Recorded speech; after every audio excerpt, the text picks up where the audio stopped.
quite a few people have been asking me over the last few days, what is the market doing in real estate? Is it crashing? I mean, is this 2008 all over again?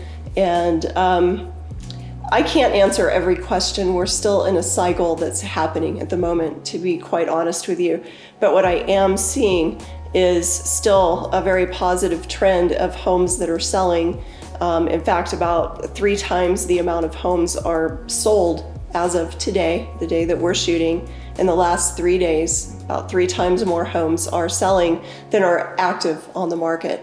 And we have a very few amount of homes that are actually going active right now. Understandably, people are a little bit more apprehensive to list. People are waiting to see. Not everybody. There's still people that have to make a decision to sell right now, but we're seeing a little bit less activity of new listings coming up and sales still happening. So it's not in our immediate helping with the low inventory situation that we're having in Colorado Springs. This virus is actually making it more challenging if people are wanting to come into this market. We're not seeing the inventory just naturally open up the way that we're hoping to.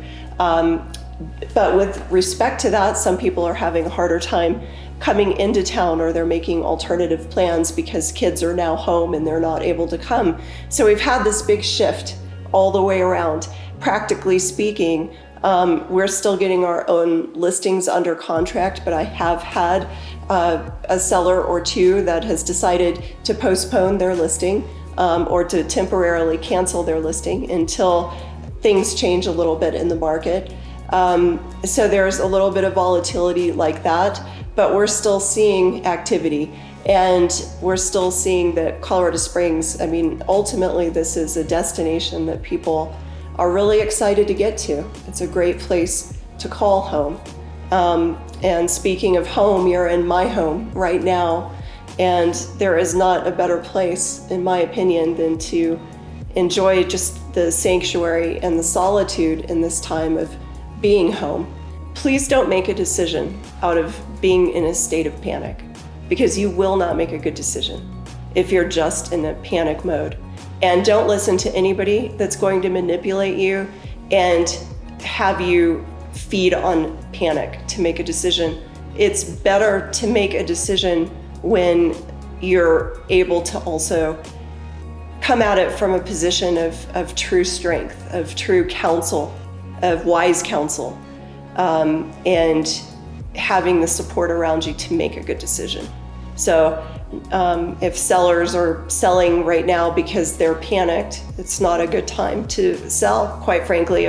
If buyers are pulling out of the market completely, though, I think that if they're doing it because they're panicked, I would say then step out until you can get in a position of strength again. But there's a lot of people that still are having to be relocated. There's people that are coming and going no matter what. And so we just want to be a guide to help people make really good decisions, even in the chaos, and not manipulate the process. That's part of being in this business for over 20 years and seeing all of the changes in market cycles. There's a lot to say about really taking accountability for your own personal situation and letting us help you through and navigate through that situation. Because everybody has a story that's as unique as their fingerprint when it comes to real estate. And so decisions are heightened anyway in a time where change is happening and people are buying and selling. Dear clients, if you have somebody that you know that is really, truly in need, maybe there's an elderly client or somebody that you know that absolutely has no access to food or services, please message me, please let us know. We might be able to send a Grubhub or do something for somebody else as they're in their time of need right now, because we are in this together. We still want to support our local economy, our local restaurants. We want to be there for local business, and we can do this together.